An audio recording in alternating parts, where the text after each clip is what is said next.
All right, cool. Here we go. I'll start it.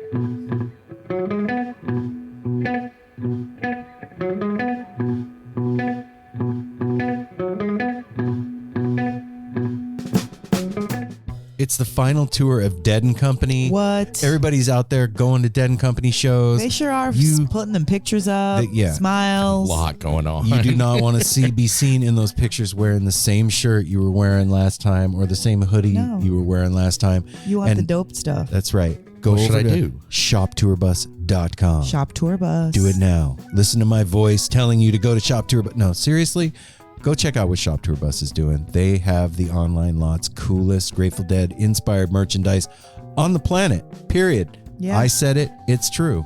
It is true, and I say that they are the most comfortable T-shirts that I've ever owned too. And They're I say perfect for summer. And it is all coming to you. That t-shirt, that hoodie, that sticker pack, whatever it is that you order, lovely packed from Bridgeport, Connecticut in a specialized box all over print. with trinkets and get little chocolates, maybe gum. Maybe you'll be lucky enough to get a bootleg. That's right. Some people are getting miracled with That's their right. orders, and this is also a miracle. You're getting free shipping when you put in the promo code No Simple Road. So go over to shoptourbus.com. You are going to see Grateful Dead inspired merch with Grateful Dead songs told in picture on them in a really cool, creative, and kind way. And you know what? This is our family taking care of you, clothing you, making sure you're not cold or too hot, or making sure you look cool. So go to shoptourbus.com, put in the promo code No Simple Road. I like knowing stuff. What kind of stuff? I like knowing all kinds of stuff. I like knowing about stuff too. Anything in particular? Well, Or- in particular, when I'm going to a concert, to a venue I've never been to before, Yeah. I like knowing where to sit so that the sound isn't muddy. Me too, because my ears get really bad at concerts sometimes, depending on where I am in the room. So sound is super important for me to know. Yeah, I also like to know like what the security's like so that I know how to plan to get into the show on time. And my Because bladder, that's a thing these days Yeah. from what I hear. my bladder is pretty small, so I need to know about the bathroom sitch. All right? What about you, Apple? I like to know about the vending situation, like what food they got available and stuff, inside and outside of the venue. Oh, okay. Well, if you want to know all this stuff and you've never been to the venue before, then you're just shit out of luck. No, I'm just kidding. No. You're really not. We've got a solution. That's right. Go to venuelama.com. This is where live music fans share helpful insider venue reviews and information based on their own experiences. A place where pro showgoers can quickly review venues and exchange seriously helpful venue intel with one another. Head over to venuelama.com today and sign up for your free Venue Llama account and start reviewing venues today.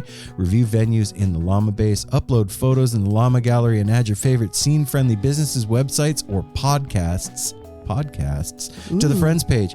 All llamas registered by July 4th are eligible to win free tickets and Venue Llama gear. What? Yeah. Free tickets. Free tickets? Hey, wait a minute. Free tickets are cool, but Venue Llama gear is equally just as cool because it has Lorenzo Llama on it. That's right. Lorenzo so Llama. you stroll up to the concert that you won tickets from in your Venue Llama gear. With Lorenzo Llama on it, and you'll know exactly where to sit, where to pee, and where to eat. And Lorenzo Llama looks cool as can be. Cool as fuck. Yeah. You can say it. Yeah, it's cool okay. as fuck. Go to venuelama.com. You spell that VENUELLAMA.com. Go check it out. Follow them on Instagram at VenueLlama too. And YouTube channel. That's right. They have really cool stuff going on. Go check it out. Last night, we had a wonderful dinner. Ooh. Yeah, we did. Do you guys remember that? I Do you remember where we went? Nope. It was Fire on the Mountain. shit, that's Fire on the right. Mountain. Yep, Fire on the Mountain. They specialize in chicken wings, but they have all kinds of other goodies. And we flew into the Burnside location last No, night. we didn't fly. We drove. We drove. We I drove flew. down Burnside. I don't know where you guys are doing. I flew, but it was amazing. I know I was flying after my dinner there. That's for sure. Yeah, we were definitely flying because those deep fried Oreos at the end of it. I had they have specials you have to go check out. I had the onion burger and I had the buffalo spring rolls, which were That was amazing. so good. And hey, here's the thing, man.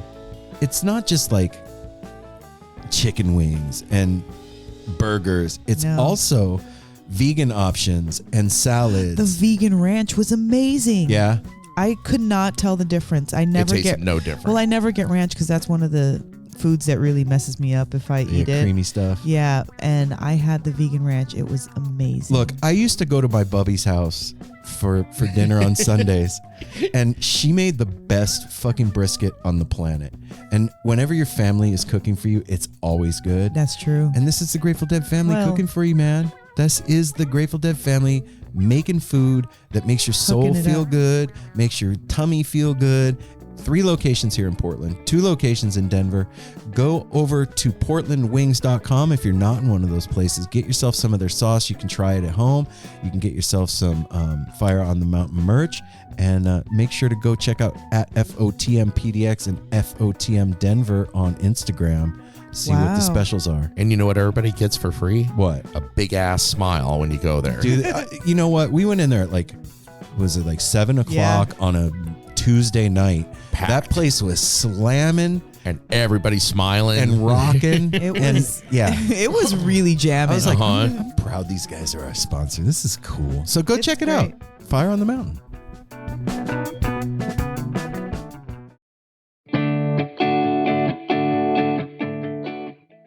One of our favorite sponsors is back with us, Sunset Lake CBD. Yeah. If you're looking for CBD that actually does what CBD is supposed to do, look no further than our friends over at Sunset Lake. Let me break it down. Break it down, Mel. They're sustainably farmed, meaning they avoid pesticides and use sustainable farming practices to preserve the land for future generations. 1. 2, farm to table. They ship the CBD products straight from their door in Vermont directly to your door wherever you're at. Oh, that's cool. And third party tested. They test everything with a third party to ensure quality, dosage, and safety. You got to go over and check out sunsetlakecbd.com. They have so many products. Break it down for them, Apple. Well, they've got some new stuff going on. Like they always had pre-rolls, but now they got really cool packaging for it. And you can get CBD pre-roll flights of all their flavors. You can get the heavy hitter flight that also throws in some of their Keef blunts. They have a new CBD recovery body lotion. I'm excited about that. Mm-hmm. And what was the other? The other one with arnica. The extra strength muscle rub, 3,000 milligram with 5% lidocaine. So look, Oh, yeah, if you're lidocaine. sore, this is the stuff you want to rub on your body to make those aches and pains go away.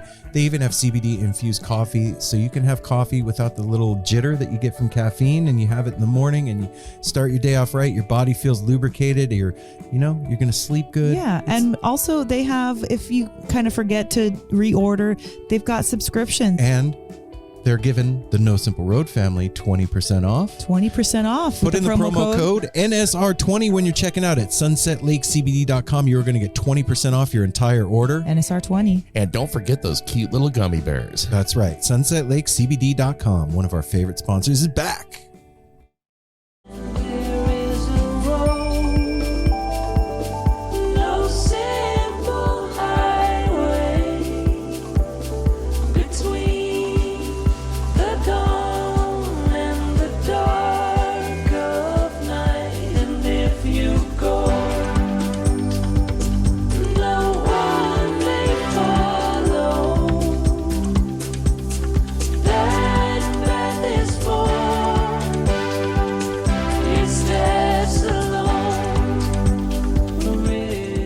How's everybody feeling? Are we feeling good? Are we feeling prepared? Feeling good. Mel? I feel okay. I still have it pulled up, but yeah, I feel good. Are you a little stony baloney? I'm a tiny bit stony baloney. I'm a little bit stuffed. I think working in the garage, like Made you full? no, I mean stuffed like my nose. Yeah. My I feel like my sinuses. Like I feel like I can't. Okay, I'm I see. stuffed. I get it. Hey, No Simple Road family, welcome back to another episode of No Simple Road.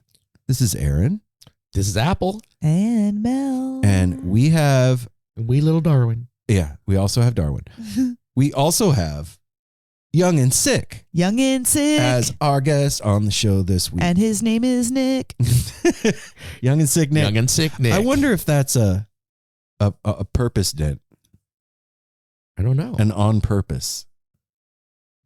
Come on, Apple. I didn't need ask to him. know right now. Yes. Okay, there it is. It's on Yeah. purpose. I was thinking about Okay. it. Yes would be my answer. So if you have seen Foster the People's album artwork LP Giobbi's album. for her. Let me see. Yeah, which album? I know it's more than one actually. Oh for yeah, LP. it's definitely more than one. She like her merch. She has some. Let's see.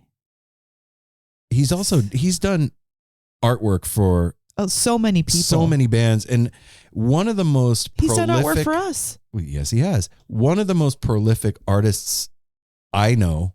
I mean, every single day there's something new posted on Instagram. And he is the double threat because he's talented in both art and music. You know, the music that you just heard at the beginning of the show is him doing his thing. And he did the Deal remix Yes. for LP Artwork. Yep. and several others, man. And this is like the trippiest, coolest, weirdest, Fun. most fractal. Adorable. It- Those are all in there too. He sent us a super sweet care package. So Nick, thank you so much for Yeah, doing man. that. We opened up and saw that cute little plushie that's pink or purple. Shroomy. Yeah, shroomy with the sun on his tummy and a super dope water bottle. It's It's not really, the sun, it's a flower. And he has a mushroom growing it's out a of his shoulder. sunflower. Okay. So we're both right. And some pins that I immediately wore. So yeah, Nick, thank you for that amazing care package and great conversation, and so good to getting to know you and hearing how cool that was for the Foster the People. So I can't wait for y'all to hear that if you don't know the story. And this conversation also is a real testimony to the power of the Grateful Dead and how that magic is still alive and breathing today, and what it's done for Nick and how he it just welcomed shares his him. art so freely and so openly, and So how his crazy. teacher well, I don't want to say the whole thing, but Yeah, no, tell him the whole thing. yeah, but it was just a really great conversation and a good story, and It's so cool. and he invited us to Halloween. I know. It's so cool to hear stories like Nick's with such a good experience of coming into the Grateful Dead world Yeah. and being welcomed with open arms. And I mean, doesn't help. I mean, it doesn't hurt that he's extremely fucking talented. Yeah. Yeah. You know, you'd be silly not to welcome him in with open arms, and also just the power of the Dead to still be drawing people in 50 plus years later when the original members aren't even all around, and it's still thriving and growing and changing Yeah, and being it really interpreted is. through new lenses of appreciation and experience into these new art forms and remixed, and just it's dope, man. And I wanted to ask you guys something about Dead and Company, actually. All right. So you heard what happened at the show, I think it was Chicago shows, with the people not being able to get in. Oh, was that Chicago? I think- the Wrigley shows. No, I guess it wasn't Wrigley. I'm not sure where it was actually. But were you talking about the traffic where it got Yeah. all backed up and people Like- missed the show? Right. So like people left 5 hours, I think, early, some people, to go like hang out on Shakedown and do their thing before the show. Those Giant Stadium. Giant Stadium, that's it. They didn't get in. Like they missed the whole show. Oh wait, was it Giant Stadium? When you say that and I just go with it, You did. that's bad. You did. There's no Well, and then I was going to fact-checking. add that, because they got the San Francisco Giants and the New York Giants. Well, You know because what team or Anyway, what I wanted to ask Yeah. you, I'll start with Apple since Mel's trying to find out if we're right or wrong. And there's people right now that are screaming and that know it. at their phone and their headphones right now. It was this show. Uh-huh. We can't hear you. You said it the other I day can't- too when we I were can't talking. hear you. you know. Apple can't hear you. Mel can't hear you. What would you do, Apple? If that was you, if like What would- the three of us are in the car and we're on the way to the show and like we left 4 hours early, we're going to go to Shakedown and see our friends and hang out, and then we're going to the show, and we get on the freeway and we're gridlock and we're not moving. Like you can't back out. You can't, nothing. What would you Okay, do? hold on. wait, oh. It was at Star Lake. Okay. Okay. In where? Pennsylvania. Ooh, okay. Star Lake, Pennsylvania. Well, I would call my good friend Gerald with a helicopter and a ladder, and he would come pick us up. No. What would I do? I mean, there's not really an option of things to do. You got to stay with your car. You're stuck in traffic. I mean, make the best of it. Get stoned and hang out. Okay. And, See, that's what I was looking for. I mean, I guess that would kind of turn into, it wouldn't be the funnest party, but you're stuck with a bunch of people in traffic, not moving. Just get out and hang out on your car and make the best of it. And I guess too, depending on how far you were from the venue, if there's a possibility of like just parking on the side and walking, if you're a couple miles or so. But I'd be That's what I more was mad gonna say. if I wasn't going to the show and I was stuck in that traffic jam. I'm like you're just coming trying to home get Coming home. from work. from work. you got your kids in the car or something. And you know, Ooh. that would be horrible. Did you want to read something? It's kind of funny. Okay. Go ahead. A concert at Star Lake is being called a disaster after people waited hours in traffic before giving up and going home. It was supposed to be a Giving up. fun-filled time inside Star Lake to see Dead & Company, but for many people, they didn't even get in the gate because Route 22 and Route 18 were so backed up, some people sat in their car for more than 5 hours in traffic. Okay. So, And that's up at that point too. You're running out of water. You got to go to the they bathroom. said people were like You- taking dumps on the side of the freeway and the whole thing. And man's got to poop. yeah. Honest to God, with like how hyped and excited I get for shows, that would be devastating. I would be so Oh yeah. upset. Yeah, you would be. I Well, would be so mad. The only thing we've ever experienced even close to is I remember we went to the Gorge, and that one we were all in line and we made it in. We missed like the first song and a half. No. Remember we were all I at Dead Oh, Company. but we weren't in the was car. no, not in the car, but we had to wait a pretty damn long time to Oh, get yeah, in. dude. That was brutal. People had to pee or out of water. That was Dead Everybody's- Company actually too. Yeah, it was. that was Dead Company at Gorge. Yeah, Nathaniel gave me a microdose that wasn't a microdose. And I was like, ooh, I know what I'm doing. I'm perfectly timed before I'm going in. I'm going to take it now. And then we ended up being stuck in line for 2 hours and the entire world started to melt. And that was no fun. Micro. Yeah. Thanks, Nathaniel. Yeah, I would be so pissed. I think that myself, I would pull the car over and just leave it and walk. To the venue? Yep. I mean, it's Hey, only if a few miles, right? Like you can walk that in an hour. But sounds like it was two highways, though. I mean, if you leave your car may not be there when you get back. Oh, well, I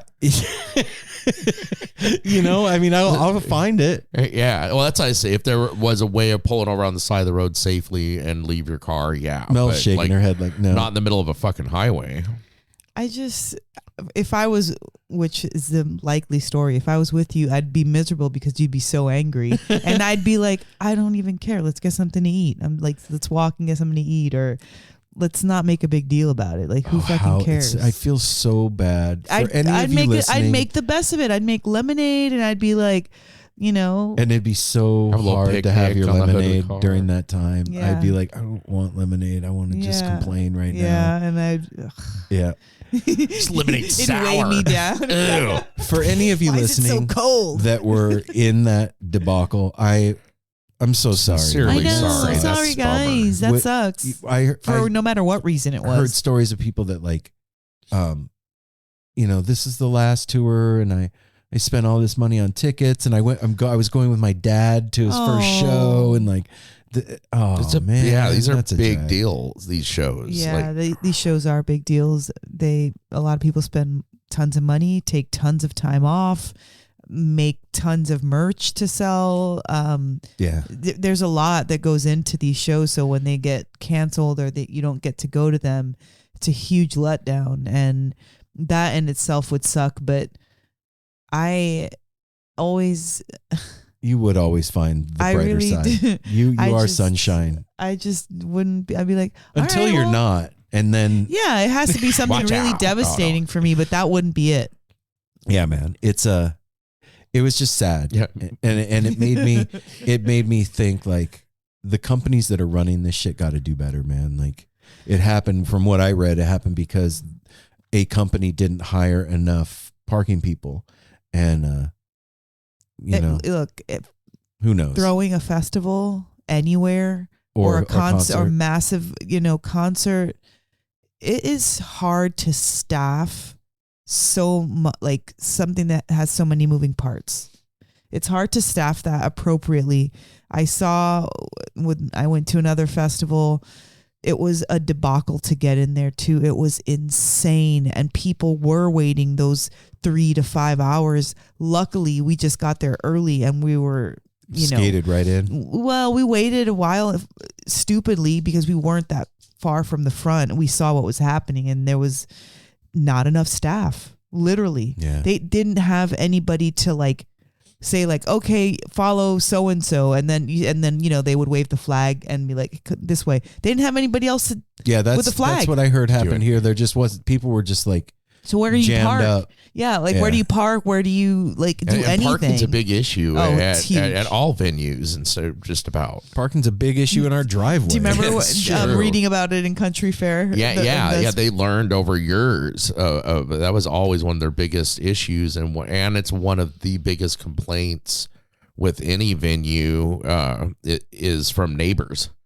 Neighbors Oh. complaining about the backups, them not able Yeah. to get home, people parking on They're their not used to driveways, it. blocking stuff. Yep. Parking's a true. huge issue. So, again, anybody that was involved in that, and if you had to suffer through that and you missed the show, my heart goes out to you, man. I hope that it gets made. You get made whole somehow. Yeah, we put a And, lot into these pilgrimages yeah. to go to these This shows. community means everything to us, Or man. And maybe when I you hear made stuff it. like that, it makes me sad. Yeah.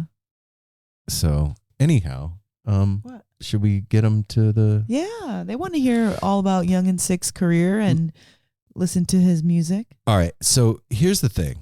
Normally, I start this off and I'm like, go to nosimpleroad.com, follow us on Instagram. Blah, blah, blah. You guys know that stuff. You do At know No it. Simple Road, nosimpleroad.com. That's where all the stuff's at. You can get tarot readings from Mel and I. Merch. That's the deal. There is a whole side of No Simple Road that you are not seeing if you are not a Patreon subscriber. If you're not on Patreon, you are not able to listen to Side Roads. You're not able to engage with the other No Simple Road listeners. You don't know what the joke of the week was this week. We don't get to know you as well. No. You know what? Like I said, there's a whole other side of the show that's happening over on Patreon.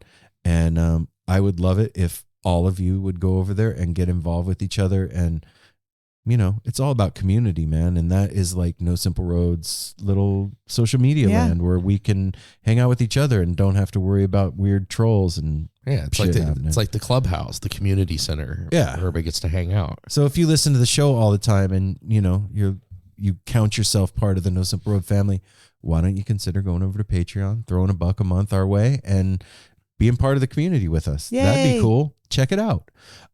Also, this week we had something special happen. Which I'm excited We got a about. shitload of phone calls on the Tepid line. Are we gonna play all of them? Yeah. Why wouldn't we not play all of them? I don't know. They 'cause called in. Let's we play them. Okay. I haven't listened to any of them. I'm anxious to find out how many total a shitload.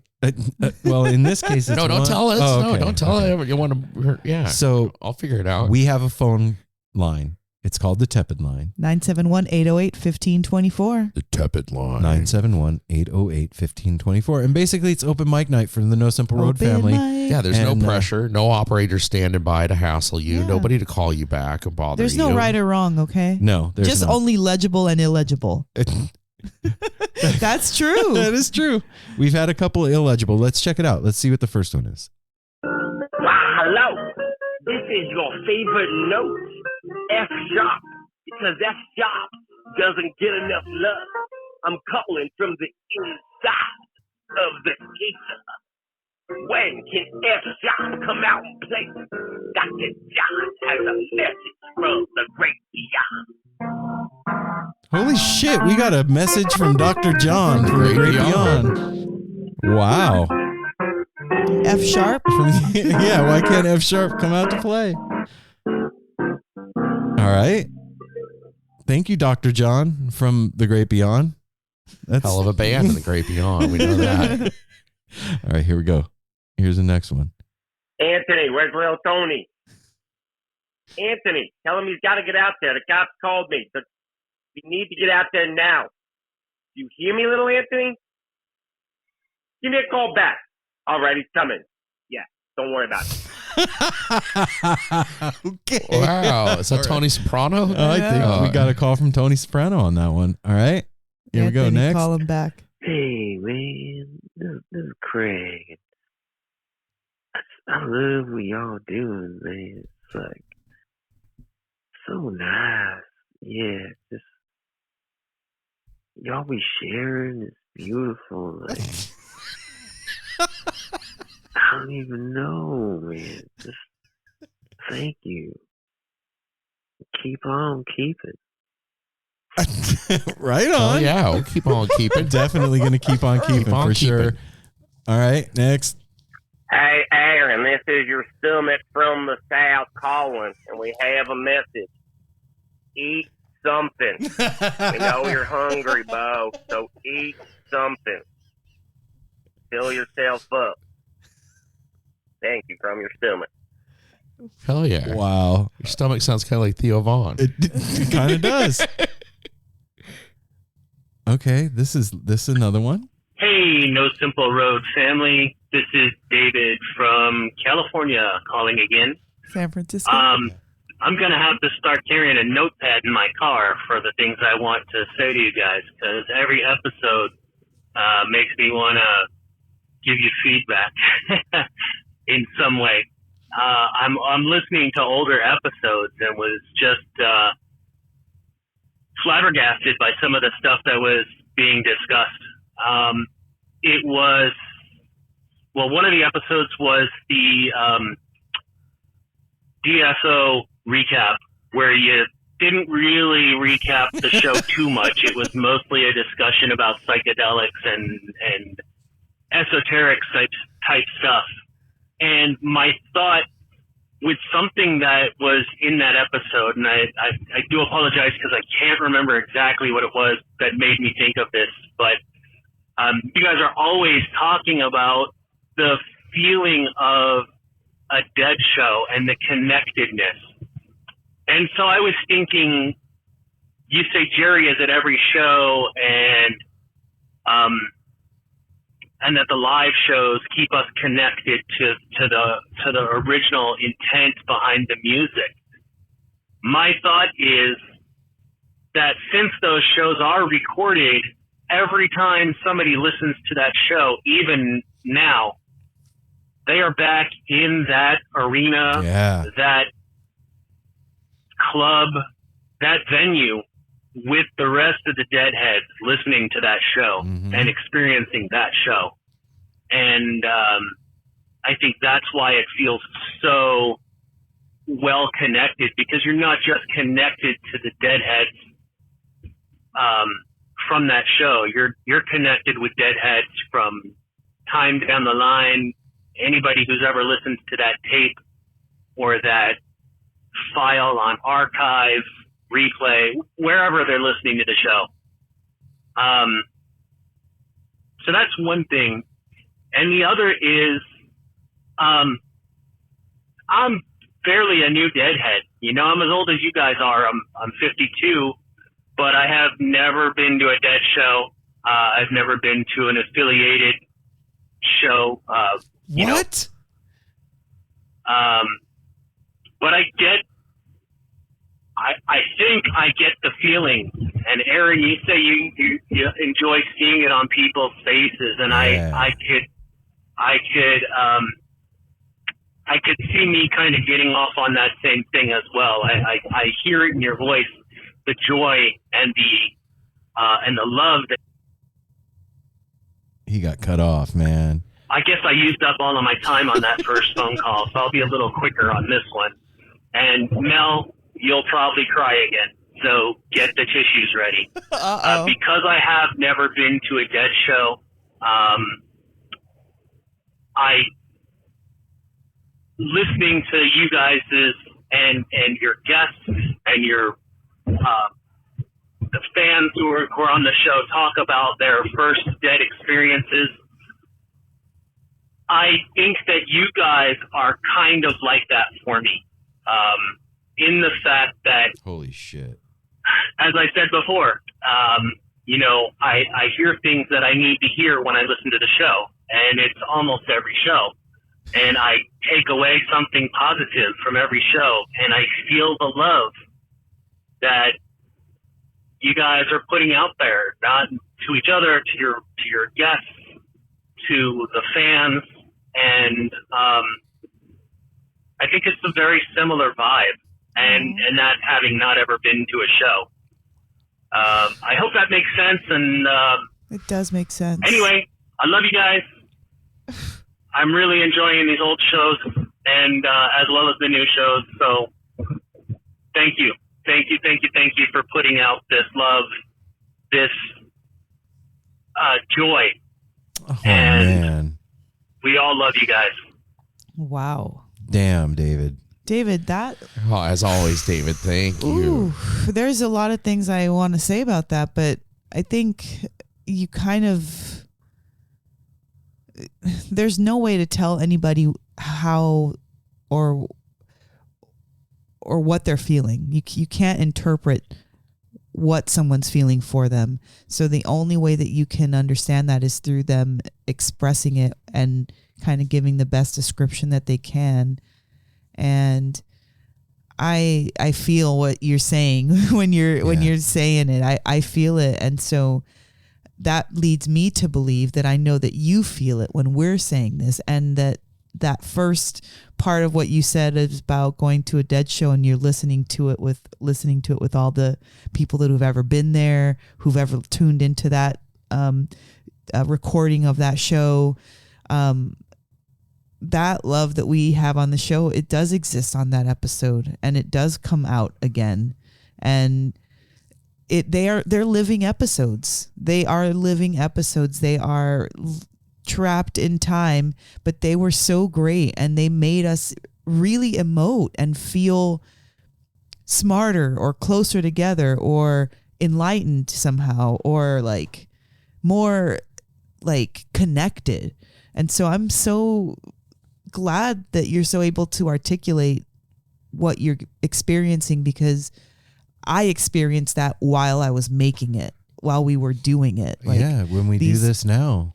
we would get off the phone. You're going to hear an episode right now of that. Like, we got off the phone after interviewing Nick, and it was like, what a amazing guy. Yeah. Like, we were so grateful, and it's episode after episode. Sometimes we don't know who's going to blow our mind or who we're going to fall in love with, you know, like we have no idea when we get on Zoom or when we get on the phone. Back then when it was more phone, we didn't know that these artists were going to like charm our pants off and make us fall in love with them even more than we already did, or be more interested, or, you know, want to talk about them to everybody we know, you know. So just thank you for continuously calling in and giving us feedback. I love this. It's not too much. It is just the right amount. And as much as you're inspired, I implore you to, you know, call back. Yeah, man. And I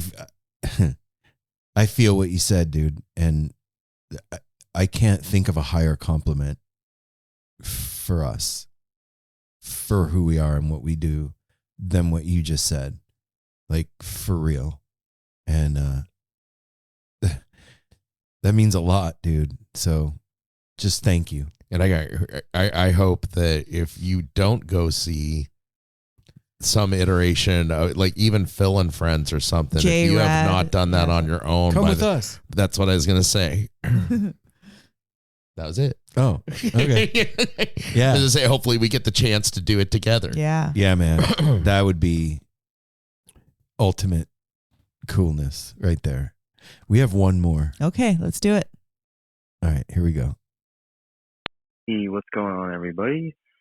This is producer Corey, and calling about that new Apple Vision ski goggle thingamajig. It has the potential to be groovy. The price is a little steep. I think it's like 3 G's or a 3,500. little more than 3,000. Yep. So I don't see it changing the concert streaming experience till the price is a little more affordable. But I do have some thoughts. You could potentially mount a camera at the venue, like in the front row, and then you could have one in the balcony, and then one somewhere else. So you could have like these 3-tiered experiences. So like if you Whoa. paid extra, you would get the stream from the front row one, and then it would kind of move as you move, I guess. That's crazy. And then also like you could offer like a tier where like the people in the band have like a GoPro camera on their like head or instrument, and you would see like the show from their point of view. Whoa. That could be like a cool experience too. Hold on a sec. Mom! Yeah, I said put the gravy on the side. Jesus Christ. Sorry, my mom's heating me up some meatloaf. So yeah, I guess I Corey. just wrap it up there, and I don't know. Time will tell. Take care, everybody. I fucking love that guy, dude. Oh my God, that was great, Corey. That's so Will Ferrell. Yeah, definitely. And Damn, you know what? Can you bring me a fucking cupcake, Mom? I would love to see the show from the perspective of the neck of Trey's guitar. You know what I mean? From the headstock. Be moving. Yeah, be flopping around. No, it got to be something more stable than that. Or like the back of the drum riser. Where you could see the whole crowd and Like what their perspective, what they're looking out Like, at. how about the speakers? They're right there, like Oh, those yeah. monitors. Like, And then you're going to have artists like Nick in virtual reality creating entire universes for people to trip through. whoa. That this is, man, I'm telling you, this thing is a game changer for a lot of different ways. I can't wait to see. I see where Corey's coming from with the price being steep, but I think you forget, Corey, how much people spend on concert tickets. And you know what? Like- if you want a premium experience, you got to pay a premium price. yeah, people have paid more than $3,000 for a single concert. That's true. And like everything, the price will come down and everything. I mean, We'll see. The shit starts out expensive, and well, there's a whole lot behind Anyway, that. It's yeah. not they don't have the capability of mass producing these things either. I read a thing about that. I hope They're the not trying to sell meatloaf was good. millions. I really do. I hope so Corey. too. I hope she put the damn gravy on the side. Anyway, that's the tepid line. Wow. That's a pretty fucking good tepid line week. I think That's- that's the most we've ever had. That's the most we've ever had in one sitting. For sure. And thank you for making them silly, in depth, an answer to our call. Yeah. David, thank That you was again, rad. man. So that is the tepid line. Corey, thanks. 971 808 1524. Okay, that's 36 minutes of tepid line and us talking about VR and not getting into Dead and Company, and let's Yeah. get them to the interview. Yeah, let's talk. Let's get them to Nick. And I was just gonna say one thing. Go over to @YoungAndSick on Instagram. You can see all of his artwork, and he does fun things like this last week or so. What should I draw next? What should I draw next? And some of the coolest. The Bob Ross was my the other favorite so day, far. the Alien DJ, and he is so creative. And that'll give you an idea if you don't know who he is to see what he's doing. And Yeah. if you want to hear some of his dope ass music, go over to Bandcamp and just put in Young and Sick, and his Bandcamp page will come up, and you can go check all that out. So let's Doing get him. all kinds Let's get of him cool to the things. conversation, folks. Let's You ready? do it. Without further ado, the No Simple Road crew gives you Young and Sick.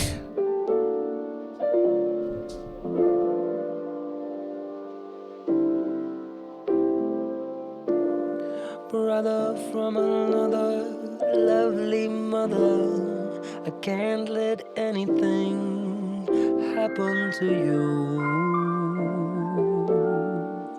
To you.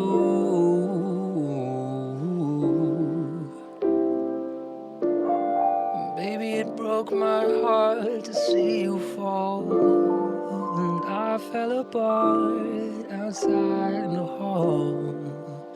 Please make it out, make it out. I love you so much.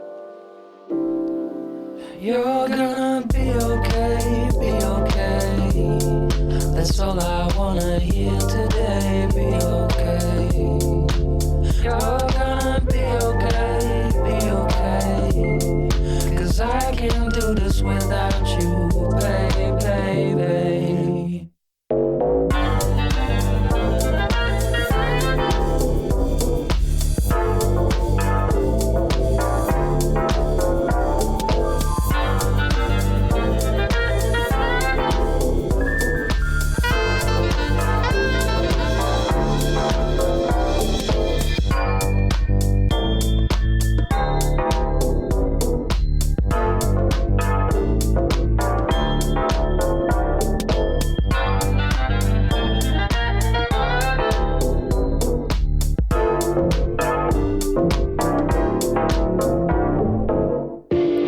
There's no one that I've learned more from than you.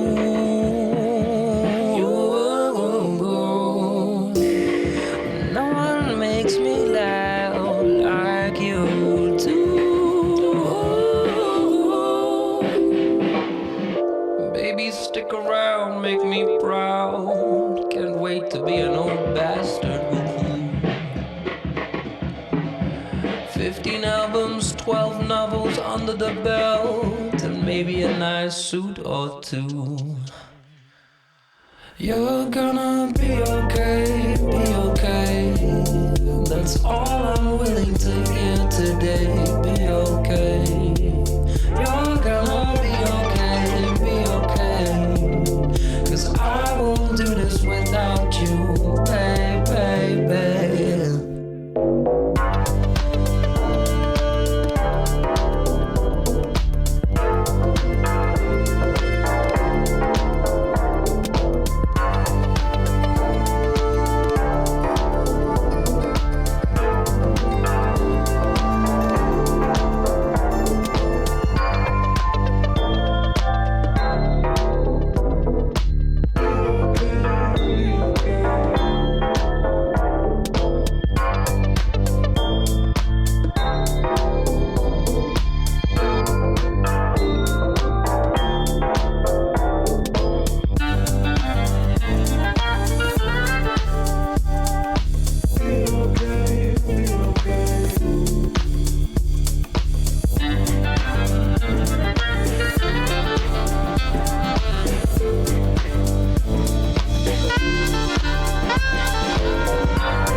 Check.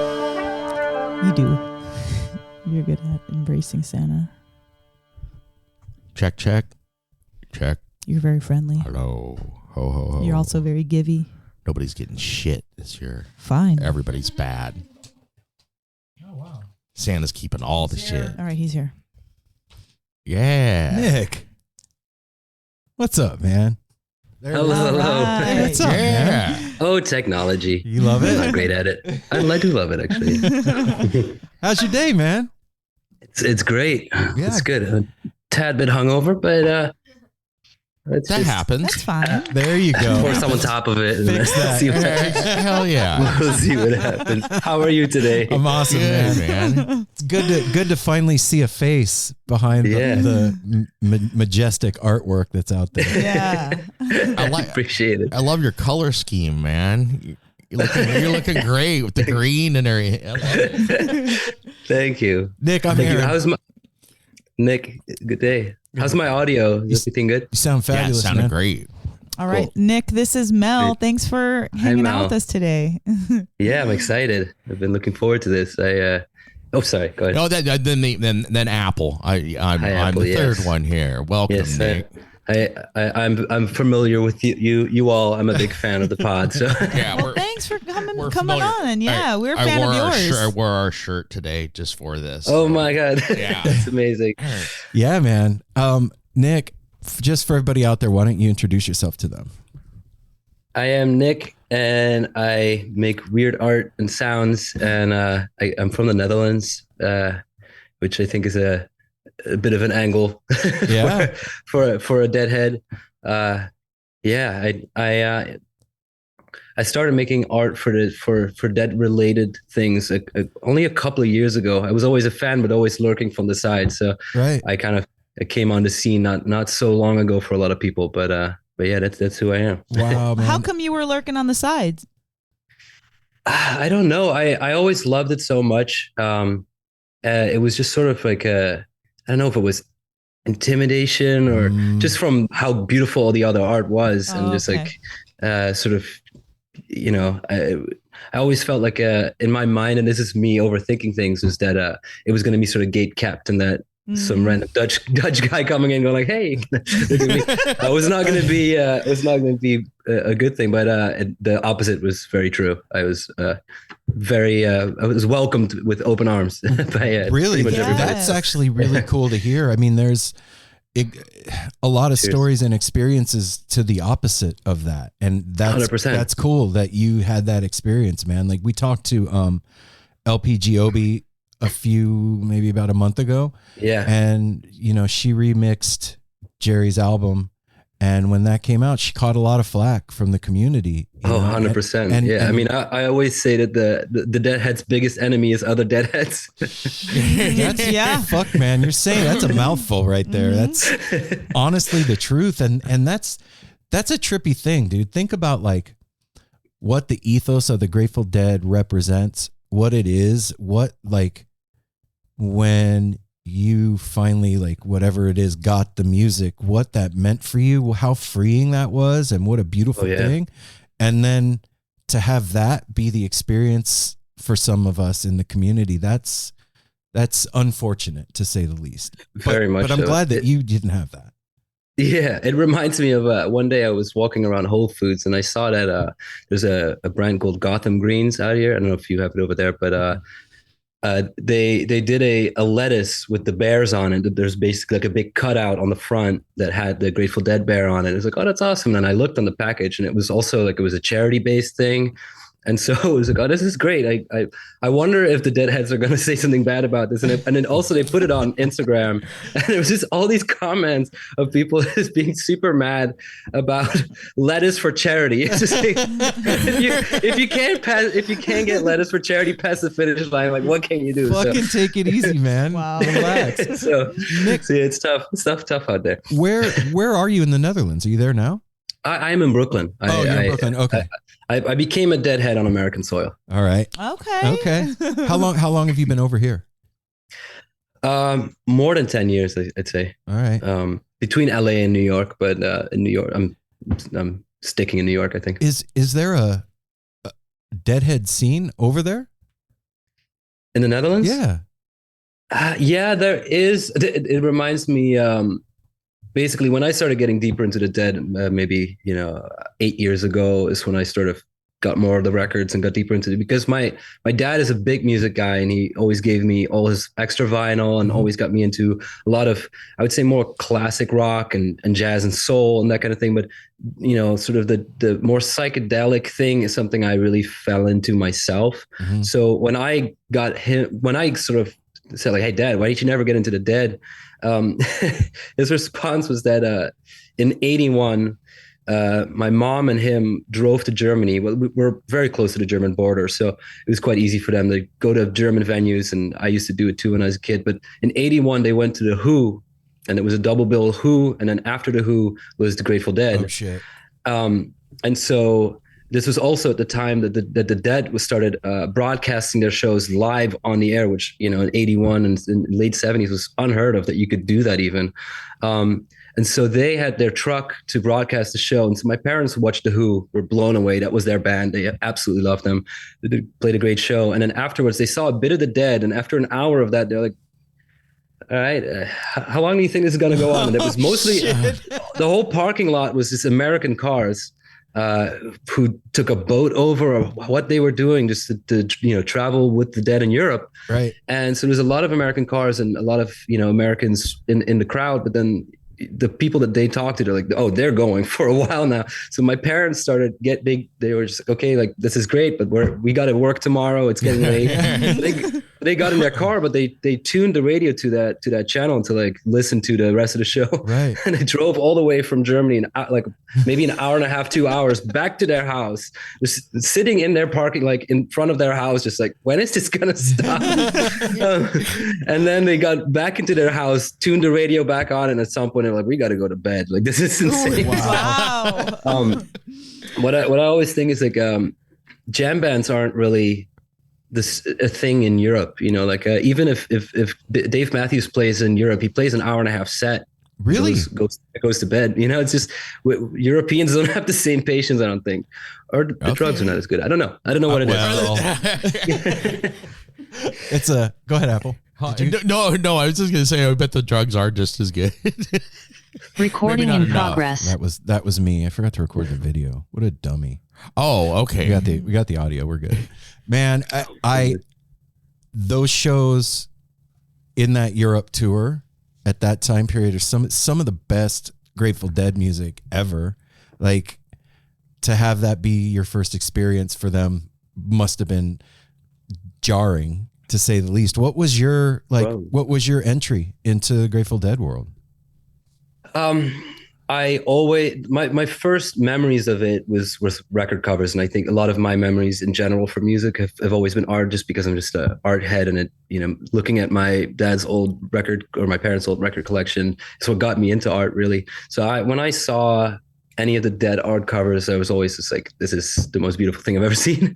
So that was before I heard the music. And then when I came to the US, I started going to a lot more festivals that had sort of a psychedelic element and a jam element, and I kept on seeing the art more and more and more, and just started buying the studio records, which obviously that's for a lot of Deadheads, that's not a great start. But my ex-girlfriend who lived out in San Francisco, she was very close with a lot of the Deadheads and Dead people, and she kind of got me deeper into the music, and ended up introducing me to the Barlow family, because she was just friends with the daughters. Oh, wow, and okay. so I went to John's, one of John's Thanksgiving parties, when it was actually right after I didn't have my full visa yet, and I was coming to the US too often, so I got detained for a day. This is a long-winded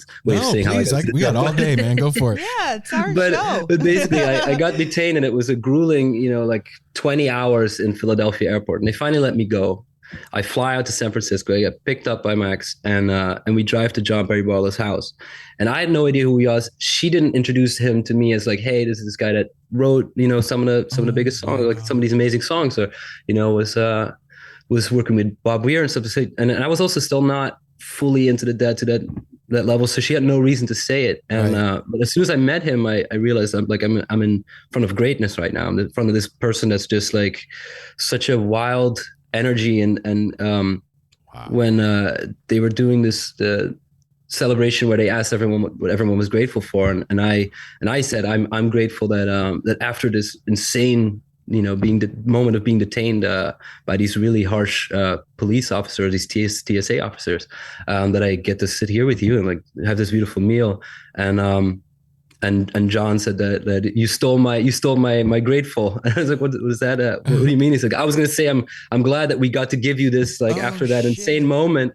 And he gave me the longest hug. And so that was one of those moments where it's like, oh, these people everyone is in the orbit of this has such a wild, like, I don't know, energy to them. And that got me closer to it. And I started listening to a lot more of the music. And then I was always very into, everything that surrounds it. And I started seeing some of the bands, but then really when the pandemic hit was the moment where I thought, I want to understand what makes a good Dead year, why is 72 so big? Why are these? And so it was more like, now I have this time on my hand to really try to understand one of the greatest American phenomenons, and see what is it? What really is it? And so for me, it was just doing all this homework and like understanding it better. So even a few years ago, I got way deeper into it.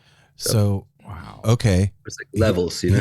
For sure. So what's your favorite era? I feel like there's moments in a lot of the eras that I love, but the records I keep coming back to is the closing of Winterland. Oh yeah. Just because like you can tell that like that was one of their favorite playgrounds, and they really were putting so much energy into giving it such a nice send off. I don't know. There's something about that whole situation and the versions. It has the super slow Friend of the Devil that just hits me super hard. Yeah, I mean, I keep obviously like Europe 72 is just an amazing energy for a young band that's trying to prove themselves on European soil, but Winterland to me is like just is a perfect show that just really has everything to it. Is that one is what was that? That was a few months back when we watched. Oh wait, no, that was about a year ago. We watched it down here. Yep. Yeah, with a bunch of friends, and that one came to life. Yeah, we were down here. It was like we had been partying that night. It was towards the end of the night, and we were like, "Oh, let's go down and watch Winterland." And we all came down here. Apple has like this way too big TV. And we're watching it, and you could see like, I mean, we were really high, but like you could literally see Jerry leaving consciousness, like him disappearing, and whatever that thing is just like setting on him, and him playing, and then he would every once in a while like pop back, open his eyes and look like, where the fuck? Oh my God, this is happening. And then he would slip back into it, and just this, you know, magnificent music pouring through him. And it's, dude, I get chills thinking about it. It's like, it's moments like that define the magic of the Grateful Dead, and also make it so difficult to talk about, right? Yeah, it's so hard to explain to somebody, convey that feeling, that hasn't experienced that, what the fuck you're even trying to talk about, because there's very 100%. Few moments where that's happening outside of that world. I would say now with the scope of the jam band scene, we're seeing it more. You know, there's a lot of really talented, special musicians out there, but that's like one of the first times I think that was really like what defined a band and made them great. And and you brought up something earlier I want to go back to. You said that like you've always been an art head, and what drew you to it was the art. Same for me in a way. But when I found out what the band was and what they were, the art didn't make sense. It was incongruous. What's your take on that? Yeah, no, I mean, the first time I saw a lot of the art and then heard the music, I was like, are you sure these are? You're right. It's like very intense art. It can be very dark, way darker than some of the music. Obviously, the music has dark elements and it goes to dissonant places that, you know, start seeping into what the art looks like a lot more. But yeah, there's such a disconnect, but it's kind of what I love. You know, it's like a lot of the art I've made over the years. I've made art for some artists where the music and the art look nothing alike, and I kind of like that because it makes you want to go like, why? Let's go listen to that, and then just be like sort of bashed in the face by it. It's kind of great. I've heard it said that like the art was a way to screen out people that wouldn't listen otherwise. You know what I mean? Like a way. Yeah, I mean, if it was up to them, they would have called one of the first records that people would see Skullfuck. So you know, they were trying to, right? they were trying to weed out a lot of the sort of people that wouldn't have the stomach for it. So what was your beginnings with art, man? That's what I wanted to know. I also was just wondering your style of art. I just picture like seeing you now do you picture everything? Like you said, the album art, and I grew up with that, collecting albums. I got tons of them in the basement. Do you see everything like in your style? Like when you look at an album cover, like, oh, I'm going to redo this, because that's amazing what you do, man. Thank you. Yeah, no, I definitely, whenever I see an album cover, I see the overlay that I would put on top of it. Definitely.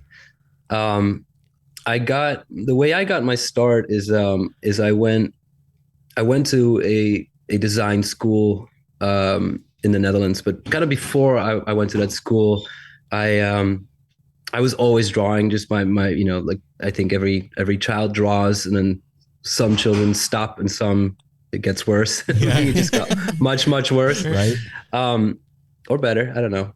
But when I went to design school, I went to like a very sort of a school that would get you ready to jump into the world, the sort of workforce, and make a logo for. I remember we actually messaged a little bit about that. Just making logos and trying to make a local shop look good enough to walk into, but it's just not how my brain worked. And so I skipped a lot of classes and just started drawing. And I had one teacher that I still am in contact with. And actually he asked me to do lectures every now and then, which is amazing. It's like such a crazy full circle thing. Right. But he was a great teacher, because he was very much of the opinion that we should already start working right now. What do you want to do? And I said, I want to make record covers. Like, well, then go make record covers. Find a band you like. Maybe it's a local band, an indie band of some sort, and make them something. Send it to them and see what happens. And so I started drawing pieces for little indie bands in the US that I loved, and then just reached out and would just go. It was also the MySpace days. So someone would get a JPEG in their inbox saying like, hey, if you want this, use it. I made something. I saw you're playing next week. Here's a poster. Here's a t-shirt. If you take it, if you want it. And so people started taking it. They're like, oh, this is awesome. Cool. Are you sure I can have this? It's like, I'm not doing anything else. This is it. Right. I was probably 17 at the time this first started happening, and I was still living with my parents happily. And I had no overhead. I was like, I'm going to send all these US bands just a little doodle, little thing. And they just started, asking for printable files. And then sort of the craziest thing that happened was that I started working for this band, The Velveteen, out of California, out of Santa Rosa, California. And I was the biggest fan of this band, still am. But I just sent them a drawing for a potential single, and they said, we love this, we want to print this, we want to keep working with you. And I said, like, please, like, whatever you need, I'll start making it. And they had a manager that saw my work and reached out to me and said like, hey, I have another artist that I would love you to do something for, because he's looking for artwork. He's currently making demos that he's sending out to labels, and it's this kid, Mark Foster. And so Mark Foster sees my art. We get on the phone. I start making stuff for him. He, at the time, is a barista in LA. Oh, you gotta be kidding me, man. Yeah. He's a barista at the time. And he said like, hey, I can't pay you for any of this, but I hope you want to join this with me. I'm really excited about my music. And so we started becoming friends. We sent demos back and forth, like for my music and his music. And I mean, I'm instantly like, this guy is amazing. This guy is so good. And he's like, I can't pay you, but I can give you Andy Dick.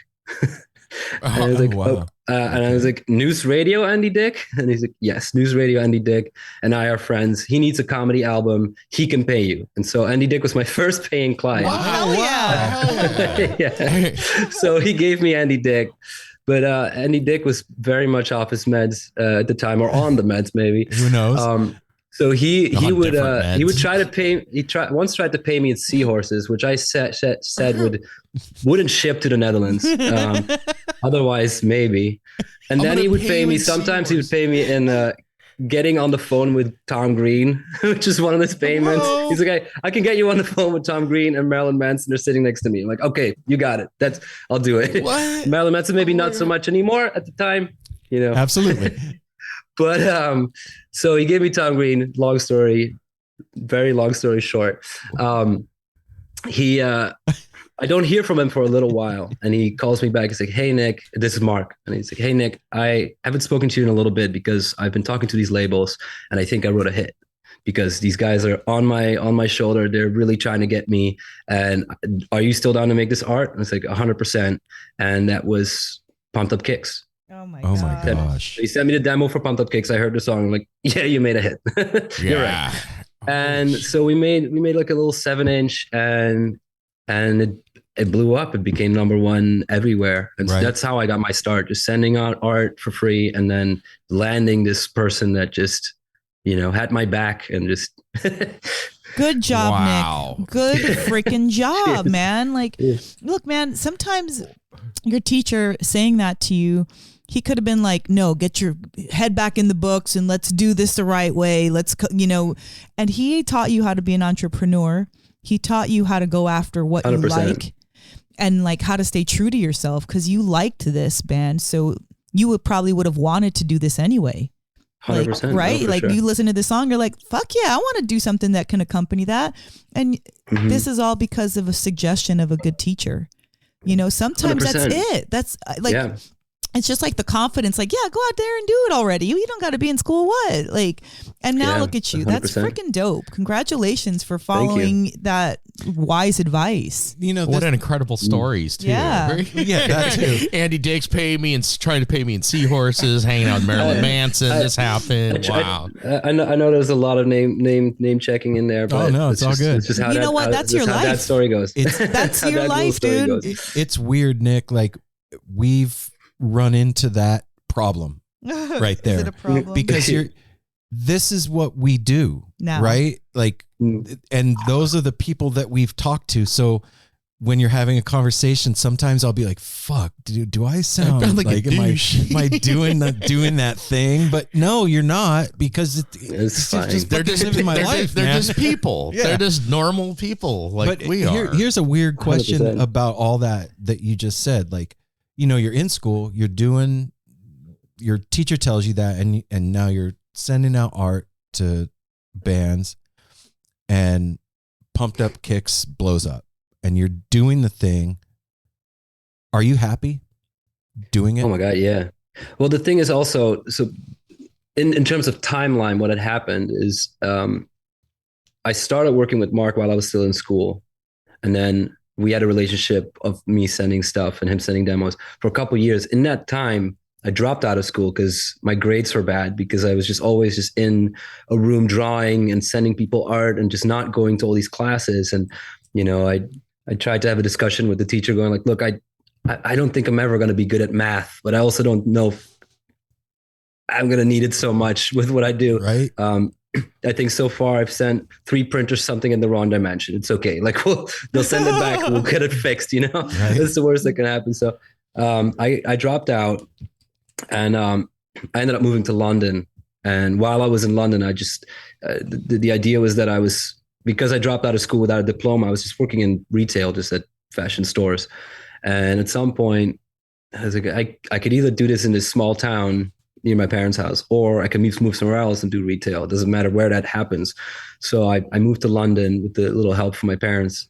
And while I was in London, just always flat broke, that's when the Mark Foster phone call came out of nowhere. And so that was that was a wild moment. But I was incredibly happy. Yeah, for sure.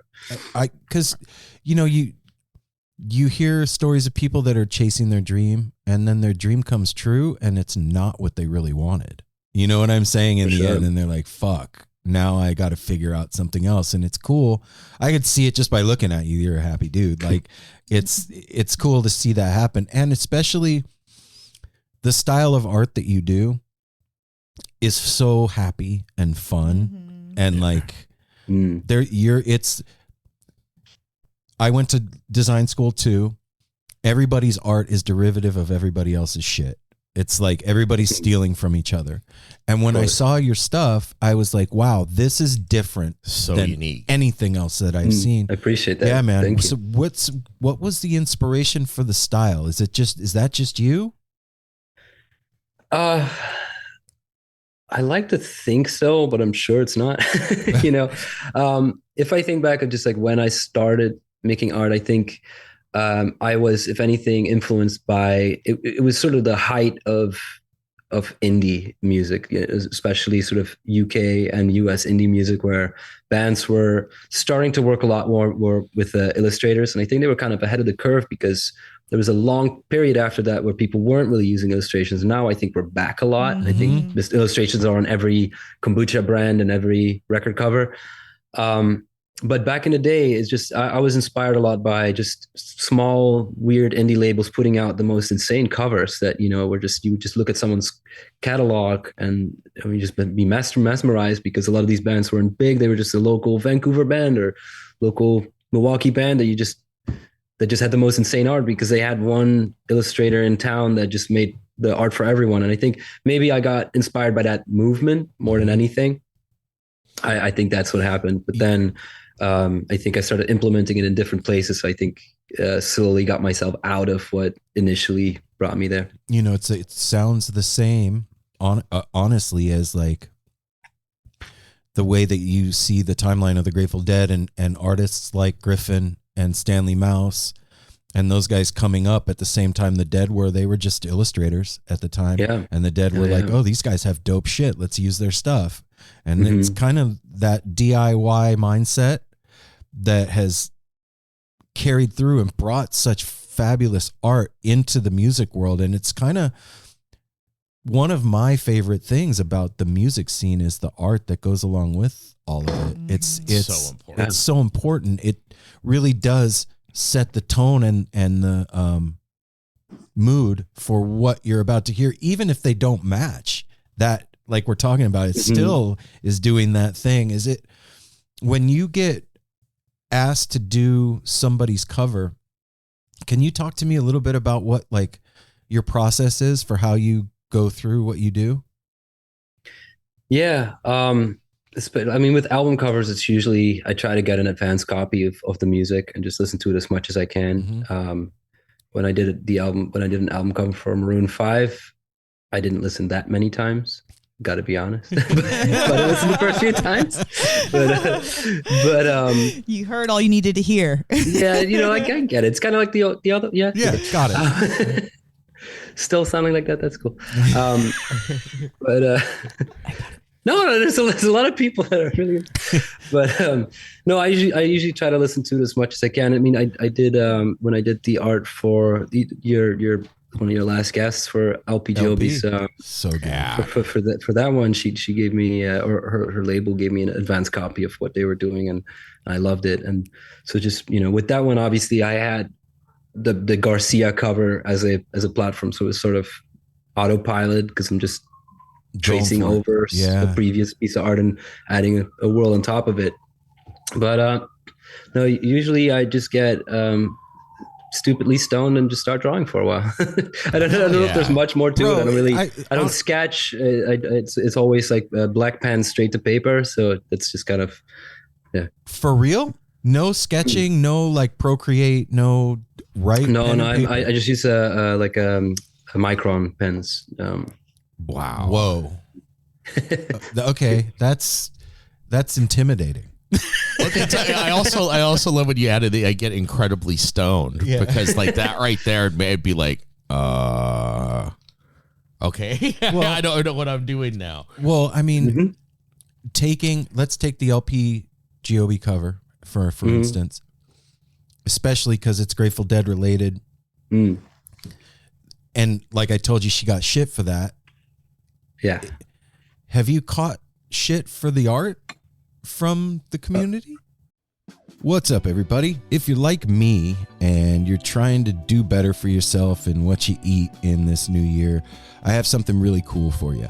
Factor's delicious, ready-to-eat meals make eating better every day way easier. Wherever tomorrow takes you, be ready with pre-prepared, chef-crafted, and dietitian-approved meals delivered right to your door. You're going to have over 35 different options a week to choose from, including keto, calorie smart, vegan, and veggie, and more. And there's even more to enjoy with over 55 nutrition-packed add-ons that help make your weekly meal planning even more delicious. What are you waiting for? Sign up and save. They've done all the math. Factor is less expensive than takeout, and every meal is dietitian approved to be nutritious and delicious. So here's what you got to do. Head to factormeals.com/NoSimpleRoad50 and use the code NoSimpleRoad50 to get 50% off your first box and 2 free wellness shots per box while subscription is active. That's code NoSimpleRoad50 at factormeals.com. Take all the guesswork out of trying to do the right thing for your body. Fuel up easy and fast. Go check out Factor. No, not necessarily. Not for this one. I did some art for the David Bowie estate, and it's so dope. Yeah. Thank you. The Bowie fans just weren't interested, and I knew they wouldn't,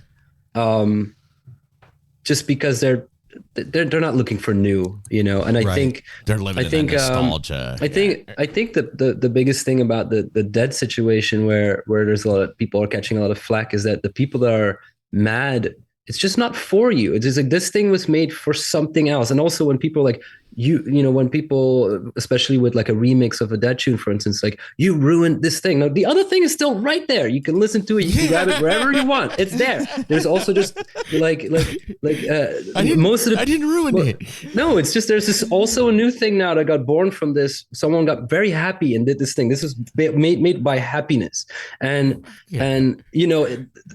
everyone in the Dead are nothing if not technologists that were always looking towards the future. If they wouldn't like any of this stuff, they wouldn't let it be made. They're looking to, I think, one of my favorite things about the Dead overall is that the future of the world, however long, there's no band that's going to stick around longer than the Dead at all. Not one, not a single thing that stays long, because there's a constant innovation. There's constantly, it is my favorite thing about the Dead is that it's a very fun band to be a fan of, because there's so many bands. Like I love Steely Dan. It's a great band to me. I love their records. It's something that I grew up with.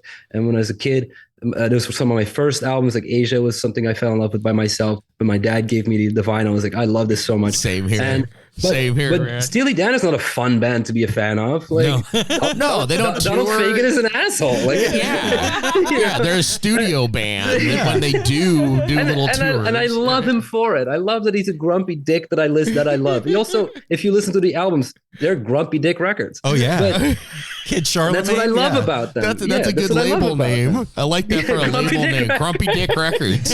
I would sign to Grumpy Dick Records. You would sign to it? I would, yeah. We need a logo for Grumpy Dick Records. Yeah. They're just going to be like, we take 80%, they hang up. And then, just like, I don't even have their phone number. But, yeah. No, but they're like Steely Dan, for instance, with some of the recent bootleggers and stuff, there's more fun to be had, but then you can see that kind of came from that came from the Dead world. Mm-hmm. So there's like a bit more fun to be had now, but it's just not, there's a lot of bands. I'm not just trying to shit on Steely Dan. I'm a big fan, but there's just a lot of bands that aren't fun to be a fan of. And the Dead really, really is. But then, I guess it was a long. Well, no, it's what it's off target. It's what you said earlier. There's layers to it. That's kind of, to me, what makes it fun. Yeah, because it's never ending. Totally. And I gotta say, I'm a huge Steely Dan fan. I love when you put that post of the album cover you did, and it just says, "I'm a Dan man." I was like, I've never heard it that way. I'm a Dan man too. I put that shit on all the time. That's my cooking. That's music. my cooking music. Go in the kitchen, throw on Steely Dan. Just oh man. That was me referring to "Oh Brother, Where Art Thou" when he goes, "I'm a Dapper Dan man." Okay. when somebody tries to sell him a different pomade, and he's like, "I'm a Dapper Dan man." But yeah, no. To answer your question, I haven't really caught any flack from the Deadheads for my art. Good. Really. I was the thing is like I was we started the conversation this way too. It's like I was afraid at the start that I know that when I put something out, and this is not my ego speaking, but I know that when I put out art, it is because I've been in the music industry for so long. It's kind of, I have a lot of easier paths to get to the official route, to get to, doing something for the Dead or doing something for the Jerry Garcia Foundation or anything. I know that like because of the people around me and being a recording artist for a long time, that I can get somewhere faster. And I was very afraid of that because I also know that like if I came into the dead world and all of a sudden like here's something that like is on their Instagram or something, that would not go over well. Right. So I wanted to take my time intentionally because I wanted to get to know these people and wanted to get to know the people on the lot. And I think the first thing I did was I became friends with the two people at Thundershout. And Chris and Katja like took me under their wing a little bit, and like we went to see J-Rat 3 days in a row in Hartford, Connecticut, and we had never met before. They invited me to like come along. Wow. We have a spot in the Airbnb. Come down, let's hang out. And I gladly took them up on it. I also hadn't really seen like a dead lot before to that extent. I hadn't been to a lot of these shows yet, and so I got to see that and then really fell in love with that culture. And even now, because I still feel quite young in terms of how long I've been here, especially on making this art. This year is like, am I gonna, it's the last year for Dead & Co tour. Am I gonna set up a stand and try to sell something? And I chose not to, and I'm gonna bring a bunch of backpacks full of stuff, and it's just all gonna be giveaways because it doesn't feel right to be there just putting out a stand and like trying to sell next to people. It's just my time will come with that, you know what I mean? Oh wow! So, and I'm not trying to sound nicer than I am, by the way. But it's just more. That's just what where you feel like where you're at right now. Well, I get where he's coming from because he's like, there's people that have been doing the thing for ever. Right. Mm-hmm. And he doesn't want to step on anybody's toes. And that's respectful. And that's cool, man. And that means that you get it. I don't know. I don't think you're trying to sound nicer than you are. I think you're just saying it how it is. And I think let that be a lesson for people that are listening about how you fucking handle yourself, man. Like, don't be a dick. That's the number one rule. Yeah, the golden rule. So, also, to anyone listening, if you know my designs, if you see anything you like, I will gladly send you a file. If you are printing things for the lot, if there's things that you want to put on something, I'd happily send stuff. I've done it before. And you did it with us, and I was like, Aaron was blown away. Yeah, I was like, this guy, it just gave us this logo. Like I was like confused. We had one other artist, Mike, Wicked Awesome, did a logo for us years ago and gave it to us. And at the time it was astounding. And then when you did it, that like the second time, I'm like, this happened again? What the fuck? Like, I remember that you came to me, you're like, I'm getting shirts made right away. Nick said it was cool. I'm gonna do this before he changes his mind or something. He would, like I don't know if he was thinking clearly. And Aaron threw him up on our merch tab on our site and immediately ordered us some. I'm curious about your artwork too. When did this style come about? Because it seems like it's definitely dipped in like psychedelia, like psychedelic. It is the most psychedelic. Like I look at one picture of yours and it's like 10,000 of the most psychedelic doodles you've ever seen layered and compacted on each other. Like when did this come out of you? Did it have to do with psychedelics, or were you doing this at a young age? Yeah. I gotta say that, that mushrooms and even acid were like, there was a pivotal moment the first time taking L that the next morning I felt like drawing, and it was almost, this sounds silly, but it's just how it is. I almost felt like I didn't have control over the pen, and like these shapes came out that I had never seen before, and I started seeing them more in, if I would really look at other people's psychedelic art, I'm like, where are we all drawing something here that's sort of, are there patterns here? And there are, obviously, but no, for sure. I mean, psychedelics are a massive part of what changed me from drawing sort of, I always drew weird things that are, come from a strange place probably, but the moment I ventured into that world, and I don't even do it often. I do it when I feel in the right moment. If I feel in the right mood, I have to really be ready for it. I also like, I'm not good at it in public. It's like, set me in the forest, you know? Right. Yeah. But and maybe sometimes at a festival, but it has to be Halloween or something. It has to be like the perfect setting, like a very friendly space. Right. But no, like for sure, there was the time before psychedelics and the time after, and it greatly influenced. That's Okay. amazing. Yeah. Because I'm just picturing, it's like, okay, were you like this at like 6, 7 years old? You're just your parents are like, not what? to Did that he level. get in our drawer of stuff? So we haven't even talked about your music, man. Yeah. Like, you did the same thing with your music with us. You did with your art. I'm like, you made this amazing remix of Ripple, and I heard it, and I was like, oh my God, I want to use that on the show, but I don't know if I want to ask him if it's gonna be cool. Like, and you're like, yeah, do whatever you want with it, man. That's no problem. I was like, what? Are you fucking kidding me? How did you get started doing that, man? When I was a kid, when I was maybe 15, 14, I think it was the first time I joined a band. I'm 35, not 5. Yeah, 35. Yeah, just turned 35 or 6. Fuck, I don't know. It's one of those. I'm in It's age. the weed. It's the weed. It's the weed. But no, I was always playing guitar, and then I started playing in a slew of not the best bands of all time. Sorry, my old friends. But it was probably on me. It was me. You guys were amazing. Yeah. I was just guitarist. But no, I played guitar for a long time, and then started making music on my parents' computer. They had like a PC, and I downloaded a cracked version of Fruity Loops and started making some beats and pretending to be Radiohead or something. Right. And yeah, just at some point, this is sort of the lesson I learned over time, and it's also it groups in with like what you said about like getting, me sending stuff for free.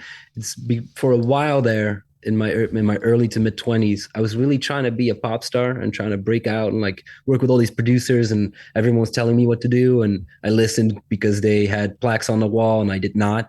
And the music, because I was chasing the fame or money or whatever, was not very good, and I kept on thinking about monetary value with what I was doing. So that the song was shorter, the chorus was hookier, and the beat was heavier, and so when I stopped doing that, I started having a lot of fun with music. And so I still put out music here and there, not as much as I used to, just because I just love making art so much, and I love being in that world so much. That music now, even less so than before, just it's not a means to an end. It's not like I have to go do this or then play live or do all these things. It might come back at some point, but yeah, I don't know if you've heard any of my personal music that goes under the same name, under Young and Sick, Yeah. but that yeah, that's still super dear to me. Just not as much on the forefront as much as it was. Well, I can imagine that it would be difficult to manage both things. Like doing art isn't quick. It drawing Sure. that takes a lot of fucking time. So you kind of have to. I don't know. I feel like you'd have to pick one at some point.